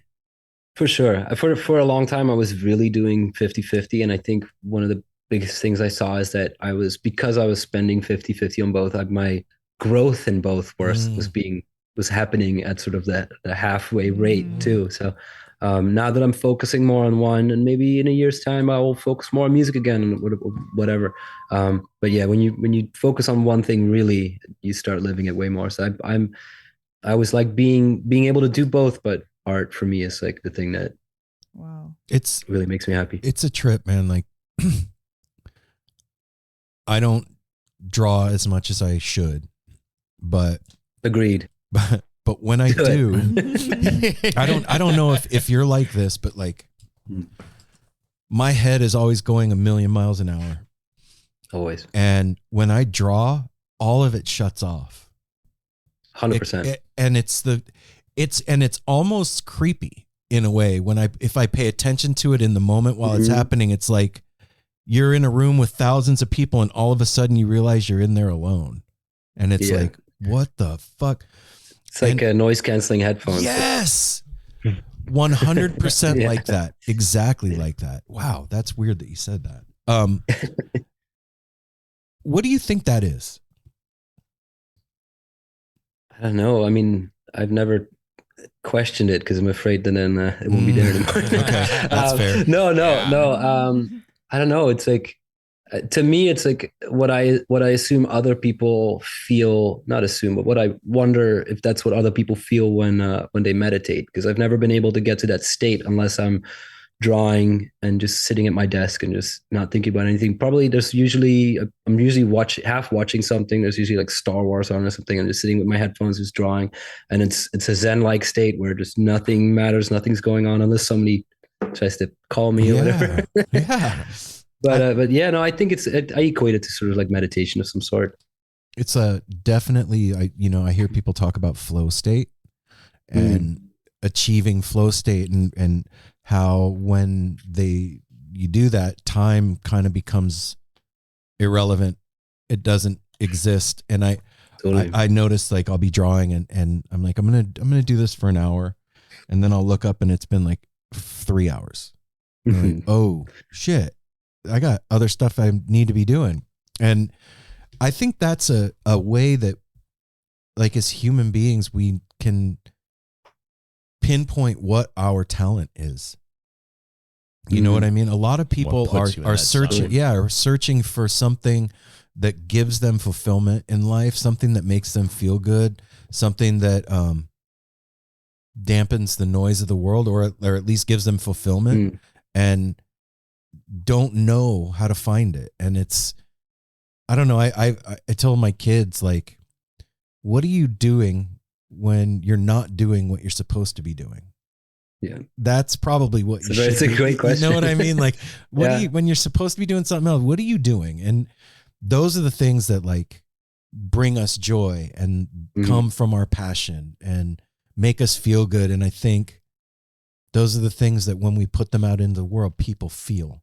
You know, you mentioned being around Barlow's family, and Barlow, and didn't even know who he was, but you knew that you were, like, around somebody that the vibe was, the frequency was shifted. You know what I mean? Totally. And totally. I think that comes from, like, being in that thing as much as possible, man. And cultivating that. And I'm just still kind of blown away that you take your talent and just put it out into the world like that. Like, I like I said, man, I came from the same kind of school you did, and I know about, like, branding and fucking getting paid for logo design and all that shit. And just being able to just, like, let it go off into the universe. It makes sense that you've seen success coming back at you, because you kind of just, like, opened your hands up and let it go. I mean, it's also like, I appreciate that a lot, by the way. Yeah. But it's also like the giving away, especially in the dead community, comes back so hard. It's just like, crazy. Every time I've made some incredible friends through this, and quickly, you know, as I said, like, I quickly got embraced by a lot of these people that have been here for a long time and have been very respected in that place, because I, you know, came at it humbly. Look, I'm new here and I love what you're doing. Can we do something together? Can we figure something out? Can we meet up and just have a drink? And the dead community I came at it when I needed it the most. And it obviously, you know, that might sound like I'm trying to take something from it, but when it happened in a sort of very traumatic point. So during the pandemic, there was a really traumatic thing that happened, and I was really looking for something that's sort of like the moment. I feel like I was at the moment when people would reach for a higher power of some sort. And I was like, hey, Jerry Garcia.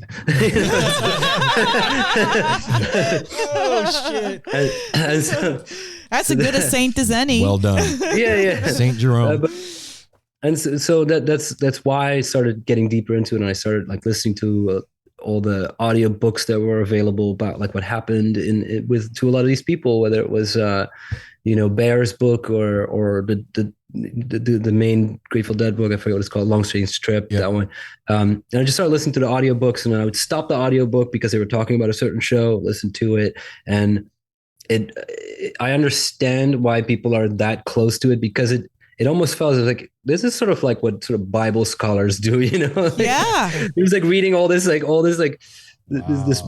these large books full of like dense information, and then there's all this beautiful artwork, and there's a place you can go to like all like the Dead's lot is better, but yeah, but no, it really felt like I found something that I could latch onto that had so much to offer. Whether it was, and if you're asking like where do I get most of my inspiration from, or something like in terms of the art and psychedelics for sure, but also Dead art and making Dead art has influenced me greatly. When I, when I made the piece for the Bowie Foundation or for Bowie's people, it was very much influenced by the things I made for the Dead, and so like it all creeps into each other because I got so obsessed with it, I just started breathing it, and it's a really fun thing to exhale.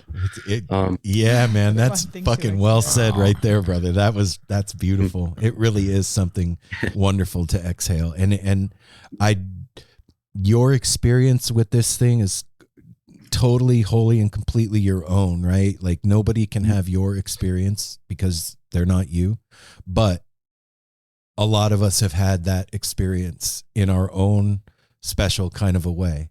I found this thing when I was completely lost and broken, and found a community of people that came around me that I didn't even know I needed it at the time.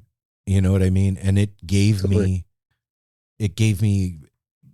purpose and a place and just so much. And where I end and that thing begins got really blurry through my life. Totally. You know what I mean? It's just like, it's one and the same thing. And I think that's part of the beauty of it, is that each one of us can have our own long, strange trip. And it's ours, but we all understand where each other are at and how that works. You know what I mean? 100%. And then your expression of it comes out and blesses us, you know, because I see myself in that thing. You know what I mean? Like 100% reflected back. It's very fucking trippy and weird and heavy, and it's my favorite thing. It just same. That's why we do. Well, and I feel like we do this. Yeah, it's a very much give and take community, because you were saying earlier, like, oh, might sound like a selfish thing. That's why we go. We go because we want to like get our like frustrations out or our happiness out or whatever. So we're going to like leave something almost at the altar, right? And then get back this incredible sound, and then the community. And if you do participate in psychedelics or not, like you have this opportunity to be part of something and give away something and receive something. And it never feels, I mean, maybe any of you guys can correct me if I'm wrong, but it never feels like depleted after I go, or if I don't feel bad, right? No. Like there's always might be hungover, but that's different. Not depleted emotionally. I am doing just fine. Yeah, even if you are hungover, you're still fine about it. But yeah, I just feel like I wanted to say that because I feel like that that environment is there for us in that way. It's there for us to come and when we're weary and we have a traumatizing event or something, like I want to share that with my people, but I don't want to burden them with my people. So let me just go there and dance near you and cry it out through the song that they're singing. Like he pulled my tears out from whatever I was going through, but it's okay here because it's the song, you know? We're listening to Stella Blue. It's cool. Yeah. Totally. Yeah. It's that verse about the onion. No, I mean, I'm with you. I'm with you. It's amazing. I've recently started going to the Capitol Theater, which I hadn't been to before. I just started going for two Bobby Weir shows and a Phil Les show. And to be there, especially, it just feels so right. It just like you can tell that they love being there. They love being in this venue, whichever version of it. And it just once again, it had been a little while since I saw something sort of like quote unquote official, you know, because we get like Dead and Co. and then we wait for Bobby or someone to come through town, and then you go see that. But because like I love all the, you know, Grateful Shred and all the iterations and Joe Russo and all these things, amazing. But then when you go to because those have a lot of young people in it, and I really enjoy that too, because it sort of, a lot of it is a lot more people talking to each other, because it's a lot of young people going like, oh, you know, I saw you at this thing. It's very social, and it's kind of it's great. But then I went to the Capitol for some of these shows, and then one of my favorite things is sort of the generations, like your age just really doesn't matter anymore, because there's so many people that are there that have been to so many shows that are older than you, and you just and being able to just I love talking to strangers more than anything in life, probably. And so I picked a great band to do that with. You know? Yes. And so and going to the Capitol Theater recently for the first few times, just talking to some of the older people that have been there for so long, and just how great that place is for someone that, you know, maybe doesn't want to go to something really busy that's like really pressured. And I don't know, I've just had such beautiful times with people that just pass on some amazing knowledge. And just like you said, every time I come back from one of these shows, I feel great. Emotionally, I just feel like heard, understood. It's like nourishment. Yep. We always say it's the fountain of youth. Yeah, it's time to go feast, recharge the batteries, and share. Like you 100%. Say, everybody that's our favorite too. Talking to a stranger. Every time we go to a show, you leave with a new friendship. Yeah, and it's just amazing. Sure. Everybody's got a story and is so willing and wanting to share it, and it's there's nothing like it. Anybody dragged you to a Fish show yet? I have not been yet. I've sort of been. There's been many moments where people have been trying to get me there, and I've not been against it. It just hasn't worked out. I'm sure it'll happen. I just haven't done it. It's also like because I'm one of my best friends that I go to do a lot of these shows with.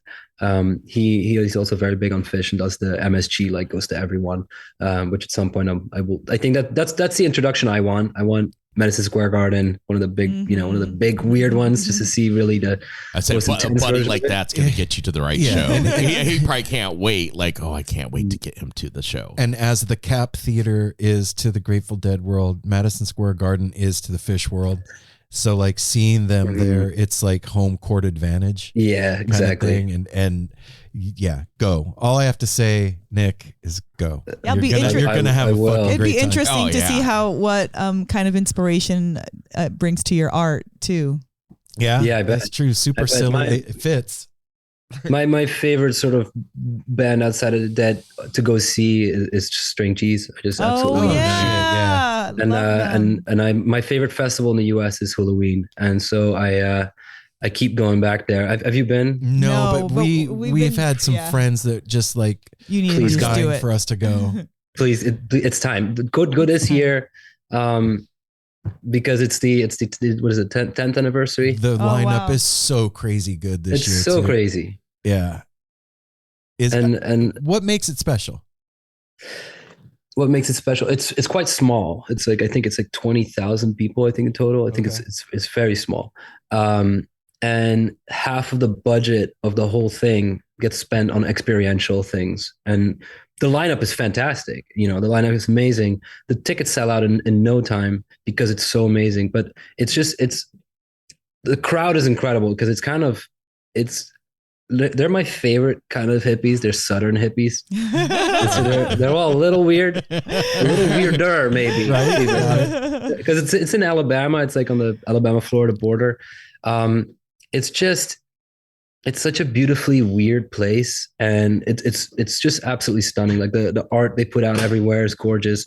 I think it's also one of the things I like about it the most is that you can tell that the artists that are playing it love playing there. It's like one of those places, it's like if you would take the Capitol Theater and put it on a field. It is just, it's hard to explain. It's just every time I go, I'm reminded that it has everything I want. It's also when the main music on the main stages ends, there's all this stuff that starts happening outside of it that just like happens. There's like the Spirit Lake, which is this beautiful lake that's covered in fog, usually, that they projection map stuff on top of, and it just starts coming to life at night, even more so than when the acts are on stage. It just has everything. It sounds stunning. Sounds like a lot of intention goes into it. Sounds like you need to send an email to somebody. You need to reach out, man. Yeah, I mean, it's really my favorite of everything I've seen in the US. America does festivals better than I'd say anyone, but this one is just the attention to detail is just stunning. That's and weird to hear you say that. Honestly.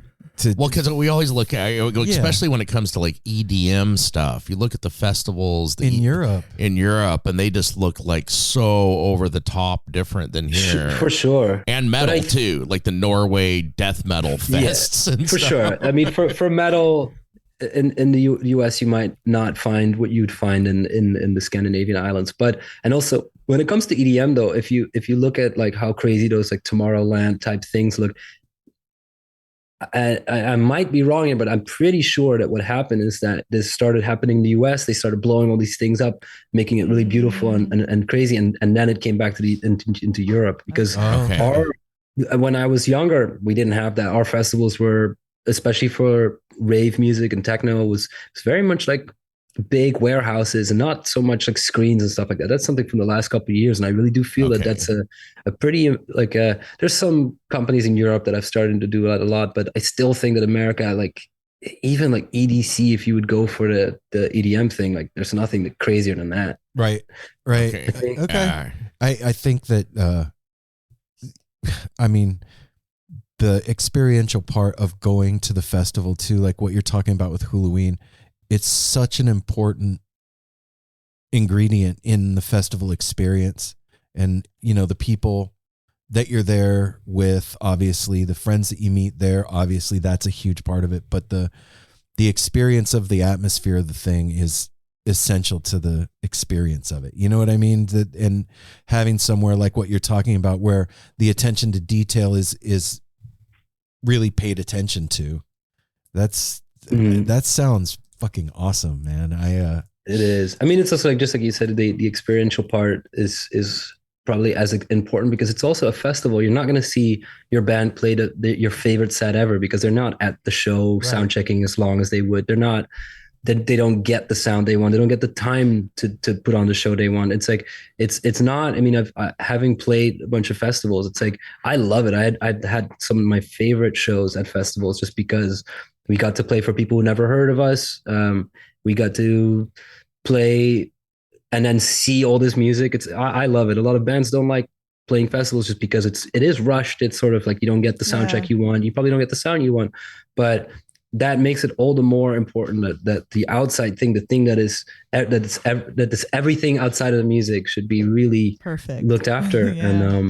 I think you won't see something like that. I haven't seen anything as crazy as Halloween. Okay. It's just fair enough.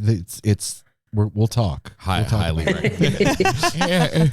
Well, I appreciate you spending time with us today, man. And I had the best time.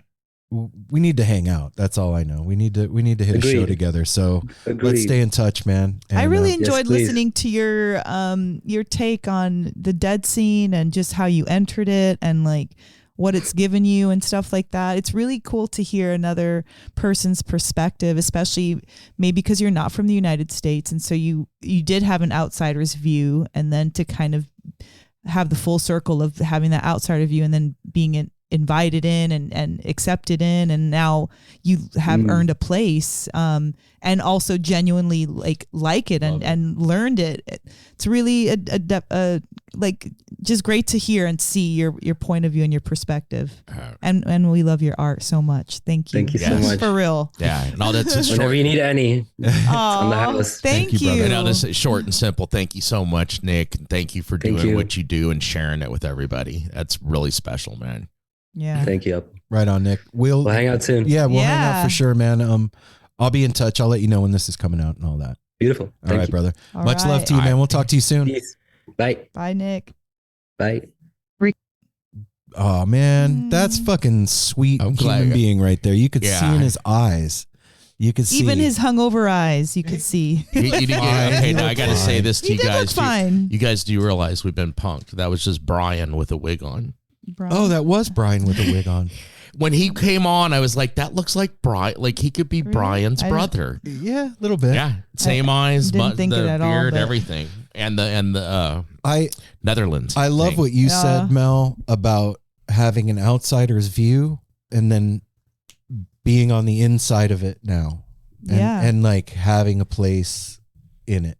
He not only did he see it from afar, but he approached it, asked if he could play, got accepted, and then in turn started giving his contribution right away. Sounds familiar. It also sounded like he was doing all of the right things that comes out of this community before he became part of the community. Yeah. The sharing everything and being so open. That is like antithetical to everything that you learn in design school. In design school, they're like, if you draw a line for a client, you charge them. If you talk to a client on the phone, you charge them. I imagine he went through the same thing as you too. Like, your best work has been done during meetings and when you're bored with school. Things you do on the side. Probably the same with him. What's up there? That's boring shit. You're gonna charge him. You have no passion in what you're doing down here. Yeah, dude. And your good mind and your artist mind is like fucking dope shit. That logo I made for bathroom cleaner is really my best work. No, put that in my lead page on my portfolio. Yeah, it's the stuff that I drew while I was, in some meeting at work, trying to be somewhere else. You know what I mean? But like I said, it's antithetical to give away what you do. But here's the thing. In the Grateful Dead scene, the energy of the community is this like huge give and take machine. And if you put into it with honesty and passion, it gives back to you tenfold every time. And it's its own kind of gatekeeper too. There's people that are full of shit, flash in the pan, and then they're gone. Well, and even some people that aren't full of shit, they'll get a hard time too. Regardless, there's something we were speaking about that with other friends of ours that it can be that difficult. way. Yeah, difficult. Yeah.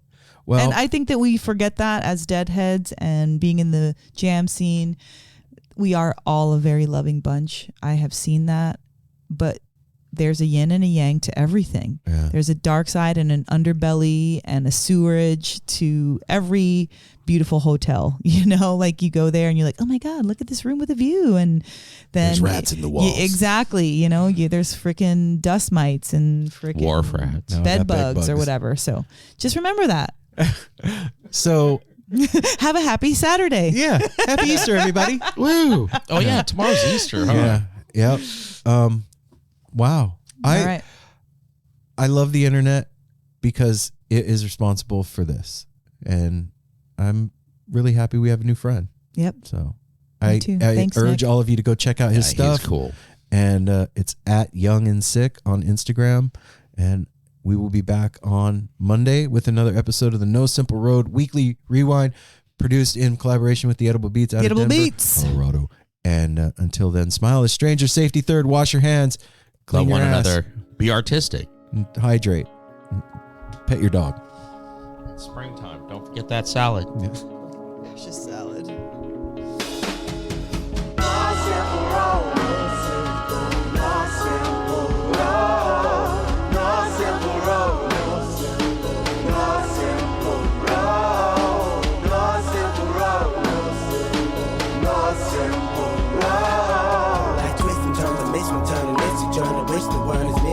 But it's a burden. Family needs has been deferred, and hella means been the earth, and alchemy can bring the birth, the melody of a newborn.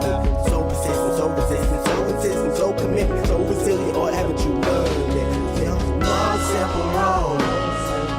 No simple road. No simple road. No simple road.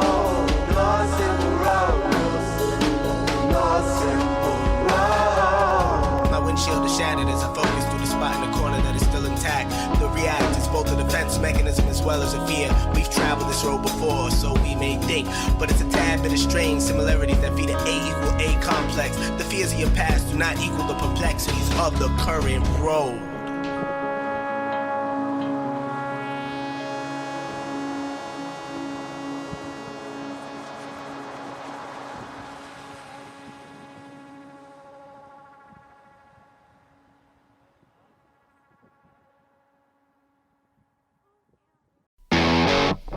Ever wonder what a punch from Elton John feels like? Or how you'd cope with having turned down the chance to be in Nirvana? Or what signal Keith Richards gives when he wants you to get the hell out of his hotel room? Fans of Too Much Effing Perspective don't have to wonder, because they've heard these exact stories and a jillion others on our podcast. I'm Alex Hoffman, former tour manager for Radiohead. And I'm musician and comedy writer Alan Keller. On the TMEP show, we get guests like Nancy Wilson from Heart, Jeremiah Freites from the Lumineers, and Modern Family's Julie Bowen to tell us things they may have only shared with their therapist, clergy, or a TMZ stringer. So join us on Too Much Effing Perspective. That's EFFING Perspective. The only podcast you crank up to 11.